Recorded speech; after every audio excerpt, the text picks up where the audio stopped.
जय हिंद दोस्तों। तो बिहार होमगार्ड का न्यू नोटिफिकेशन जारी कर दिया गया है। तो अभी हम बताने वाले हैं उसके बारे में पूरा डिटेल, कब से फॉर्म भरा जाएगा, क्या एजुकेशन होना चाहिए और किस प्रकार से सिलेक्शन होने वाला है इसमें। तो चलिए स्टार्ट करते हैं। सबसे पहले देख सकते हैं बिहार पुलिस अवर सेवा आयोग, इसका जो नोटिफिकेशन डाला गया है bpsc.bpsc.bihar.gov.in, इस पर आप खुद भी जाकर चेक कर सकते हैं इसका नोटिफिकेशन। इसका जो अप्लाई का डेट रहने वाला है वो 30/6/2026 से स्टार्ट हो जाएगा। 30 जून 2026 से आप इसमें अप्लाई कर पाएंगे और इसका लास्ट डेट 30 जुलाई 2026 रहने वाला है। इसकी विज्ञापन संख्या की बात करें तो 08/2026 विज्ञापन संख्या इसमें रहने वाला है। उसके बाद अगर पोस्ट नेम की बात करें तो इसका जो पोस्ट नेम रहने वाला है कंपनी कमांडर के पोस्ट पर यहाँ पे आपकी भर्ती होने वाली है। वेतननामा लेवल 6 का रहने वाला है। टोटल पोस्ट 65 टोटल पोस्ट इसमें आपको देखने को मिलेगा। उसके बाद अगर बात करें आवेदन के लिए पात्रता क्या होना चाहिए, तो सबसे पहले आपको भारतीय नागरिक होना अनिवार्य है। पुरुष, महिला एवं ट्रांसजेंडर जो भी हैं आवेदन कर सकते हैं। सभी कैटेगरी के लोग इसमें आवेदन कर सकते हैं, सभी जेंडर के लोग। उसके बाद आपको योग्यता जो होना चाहिए वो 1/8/2025 तक जो भी योग्यता मांगा गया है वो कंप्लीट होना चाहिए। योग्यता आपको यहाँ पे स्नातक पास होना चाहिए, यानी कि ग्रेजुएशन आपको पास होना चाहिए। BA BCom BSc जो भी किए हुए हैं आपको पास होना चाहिए। आप फॉर्म को भर सकते हैं BA BCom BSc कुछ भी किए हुए हैं तो। उसके बाद अगर हम एज लिमिट की बात करें, उम्र सीमा तो 1/8/2025 तक जो भी उम्र बोला गया है वो उम्र कंप्लीट होना चाहिए। और ये उम्र आपका जो काउंट होगा वो मैट्रिक के सर्टिफिकेट के आधार पर होगा। मैट्रिक के सर्टिफिकेट में जितना उम्र रहेगा उसी हिसाब से आपका उम्र यहाँ पे काउंट होगा। अनरिजर्व व्यक्ति के लिए जो उम्र रखा गया है वो मिनिमम 20 वर्ष रखा गया है। कम से कम उनका उम्र 20 वर्ष होना चाहिए जनरल कैटेगरी के लिए, और ज़्यादा से ज़्यादा उम्र 37 वर्ष होना चाहिए पुरुष कैंडिडेट के लिए। और महिला कैंडिडेट के लिए ज़्यादा से ज़्यादा उम्र 40 वर्ष होना चाहिए और मिनिमम एज 20 वर्ष होना चाहिए महिला के लिए भी जनरल कैटेगरी में। उसके बाद अगर हम पिछड़ा वर्ग की बात कर लें, अत्यंत पिछड़ा वर्ग की, तो न्यूनतम उम्र 20 वर्ष होना चाहिए, कम से कम 20 वर्ष उम्र होना चाहिए और अधिकतम उम्र 40 वर्ष होना चाहिए। पुरुष एवं महिला दोनों के लिए है। उसके बाद अनुसूचित जाति एवं अनुसूचित जनजाति के लिए बात करें तो कम से कम आपका उम्र 20 वर्ष होना चाहिए और ज़्यादा से ज़्यादा आपका उम्र 42 वर्ष होना चाहिए। उसके बाद अगर आप वैसे कर्मचारी, एक सर्विसमैन हो गया, जो और कैटेगरी रहता है उनको भी उम्र में छूट दिया जाएगा। जो मिलता आया हुआ है 3 से 5 साल का उम्र उनको भी उम्र में छूट दिया जाएगा। उसके बाद अगर हम अभ्यर्थी की शारीरिक मापदंड की बात करें कि इसमें क्या होना चाहिए, फिजिकल की क्राइटेरिया, तो आपके ऊंचाई जो होता है वो ऊंचाई आपको 165 सेंटीमीटर होना चाहिए। समान वर्ग यानी कि जनरल कैटेगरी से जो कैंडिडेट आएंगे पुरुष कैंडिडेट के लिए 165 सेंटीमीटर हाइट यानी कि ऊंचाई होना चाहिए। उसके बाद अत्यंत पिछड़ा वर्ग के लिए 160 सेंटीमीटर हाइट रखा गया है। SC ST जो आते हैं उनके लिए 160 सेंटीमीटर हाइट यहाँ पे रखा गया है। उसके बाद सभी वर्ग के महिलाओं के लिए 155 सेंटीमीटर हाइट यहाँ पे आपको देखने को मिलेगा। जनरल हो, OBC हो, EWS हो, SC हो, ST हो, सभी वर्ग के महिलाओं के लिए 155 सेंटीमीटर हाइट यहाँ पे मांगा जाएगा।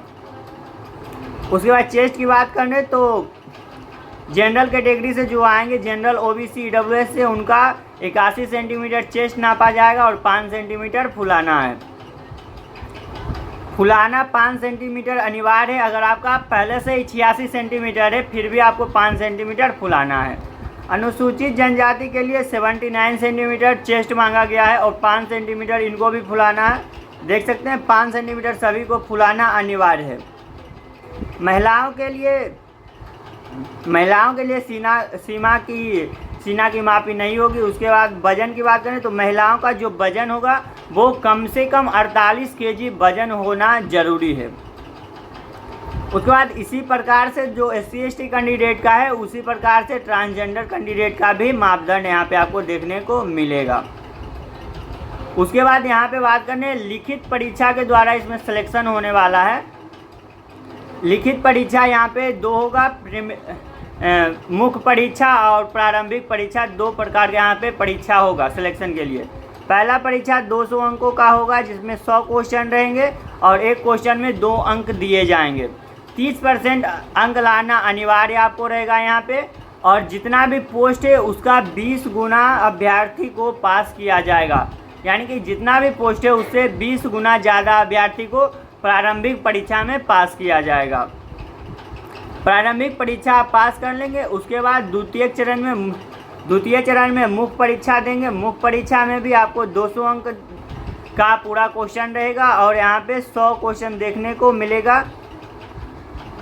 2 घंटे का दोनों एग्जाम में 2 घंटा टाइम आपको दिया जाएगा। न्यूनतम 30% अंक लाना अनिवार्य रहेगा, नहीं तो आपको फेल कर दिया जाएगा। और एग्ज़ाम में जो आपको पैटर्न देखने को मिलेगा वो इस प्रकार से रहेगा, जैसे कि समान अध्ययन, समान विज्ञान, नागरिक शास्त्र, भारतीय इतिहास, भूगोल, गणित, मानसिक योग्यता की जांच से संबंधित। इस प्रकार से क्वेश्चन में आपको सवाल देखने को मिलेगा। 200 नंबर का 100 क्वेश्चन रहेगा और 2 घंटा टाइम दिया जाएगा। एक क्वेश्चन गलत होता है तो 0.2 नंबर काट लिया जाएगा सही क्वेश्चन से। और यहाँ पे मुख्य परीक्षा में, प्रारंभिक परीक्षा में 20 गुना प्लस अभ्यर्थी को पास किया जाएगा, लेकिन मुख्य परीक्षा में 6 गुना प्लस अभ्यर्थी को पास किया जाएगा। उसके बाद तृतीय चरण में आपकी शारीरिक योग्यता की जांच होगी, जहाँ पे कि फिजिकल टेस्ट लिया जाएगा। सभी कोटि के पुरुष के लिए 1.6 किलोमीटर का रनिंग होगा और उनको 6 मिनट 30 सेकेंड में पूरा रनिंग करना होगा। सभी कोटि के महिलाओं के लिए 1 किलोमीटर का रनिंग होगा और 6 मिनट में पूरा करना होगा। उसके बाद ऊंची कूद, सभी कोटि के पुरुष के लिए 4 फीट न्यूनतम है। 4 फीट ऊंची कूद करना न्यूनतम है और ज़्यादा से ज़्यादा कर सकते हैं जितना हो सके। सभी महिलाओं के लिए न्यूनतम कूद जो है वो 3 फीट रखा गया है, कम से कम 3 फीट ऊंचा कूदना है। और लंबी कूद यहाँ पे पुरुष के लिए 12 फीट रखा गया है और महिला के लिए न्यूनतम 9 फीट रखा गया है। ये सबसे कम है, इससे कम रहेगा आपका तो आपको फेल कर दिया जाएगा वहाँ पे। उसके बाद है गोला फेंक, सभी कोटि के पुरुषों के लिए 16 पाउंड का गोला 16 फीट फेंकना है और सभी महिला अभ्यर्थी को 12 पाउंड का गोला 10 फीट फेंकना है। यहाँ पे 10 फीट फेंकना अनिवार्य है। जो भी डिटेल बता रहे हैं फिजिकल में वो करना अनिवार्य है, ये न्यूनतम डाटा रहने वाला है। किन्नर अभ्यर्थी को SC ST कैटेगरी में रखा जाएगा। जो भी SC ST का मापदंड है वही ट्रांसजेंडर का भी देखने को यहाँ पे आपको मिलेगा। उसके बाद अगर टोटल पद की बात करें तो टोटल पद यहाँ पे 65 रहने वाला है, 65 रहने वाला है। UR यानी कि अनरिजर्व कैटेगरी में 26 पोस्ट हैं टोटल, जिसमें से कि 9 पोस्ट 35% आरक्षण के हिसाब से महिलाओं के लिए 9 पोस्ट है। अनुसूचित जाति में 10 पोस्ट है जिसमें 4 पोस्ट आरक्षण है। उसके बाद अनुसूचित जनजाति में आपको 1 पोस्ट देखने को मिलेगा। अत्यंत पिछड़ा वर्ग में 12 पोस्ट, पिछड़ा वर्ग में 7 पोस्ट, आर्थिक कमजोर वर्ग में 7 पोस्ट, पिछड़ा वर्ग की महिलाओं के लिए 2 पोस्ट। इस साइड जो है वो 35% आरक्षण महिलाओं के लिए है, उनके लिए ये पोस्ट है और इसमें जो बचेगा इसको काटकर वो पुरुष के लिए इस साइड पोस्ट दिया गया है। तो इस प्रकार से पुरुष पोस्ट का डिटेल है। टोटल पोस्ट 65 यहाँ पे रहने वाला है। उसके बाद अगर हम आगे बात करने तो उसी प्रकार से होगा। पहले प्रारंभिक एग्ज़ाम होगा, उसके बाद मुख्य एग्ज़ाम होगा, उसके बाद फिजिकल होगा, उसके बाद आपको मेडिकल जांच भी यहाँ पे आपको देखने को मिलेगा। उसके बाद कट ऑफ जिस प्रकार से सभी पुलिसकर्मी का एग्ज़ाम में आता है उसी प्रकार से कट ऑफ आएगा। यहाँ देख सकते हैं चिकित्सा जांच, चरित्र एवं पूर्ववर्ती सत्यापन भी आपको यहाँ पे देखने को मिलेगा। इसका आवेदन की बात करें तो आवेदन ऑनलाइन लिया जाएगा। इसका ऑफिशियल वेबसाइट है bpssc.bihar.gov.in के, और वहाँ पे जाके आपको होम गार्ड टैब में जाना है तो विस्तार में जानकारी मिल जाएगा। सभी अभ्यर्थी को आवेदन के लिए 100 रुपया एप्लीकेशन फ़ीस देना है। SC हो, ST हो, जनरल हो, OBC हो, मेल हो, फीमेल हो, कोई भी कैंडिडेट हो, कोई भी जेंडर हो, सभी को 100 रुपया एप्लीकेशन फ़ीस देना है। तो इस प्रकार से इसका पूरा डिटेल हमने बता दिया है। ये होम गार्ड के लिए भर्ती निकाला गया है। टोटल पोस्ट 65 रहने वाला है। 30 जून 2026 से आप इसमें अप्लाई कर पाएंगे और 30 जुलाई 2026 तक लास्ट अप्लाई का डेट है। पोस्ट का नाम है कंपनी कमांडर का पोस्ट यहाँ पे रहने वाला है।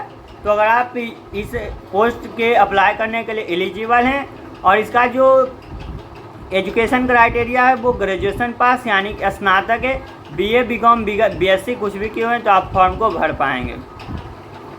तो जय हिंद, मिलते हैं अगले वीडियो में। इन्फॉर्मेशन अच्छा लगे तो लाइक एवं कमेंट जरूर करें। जय हिंद।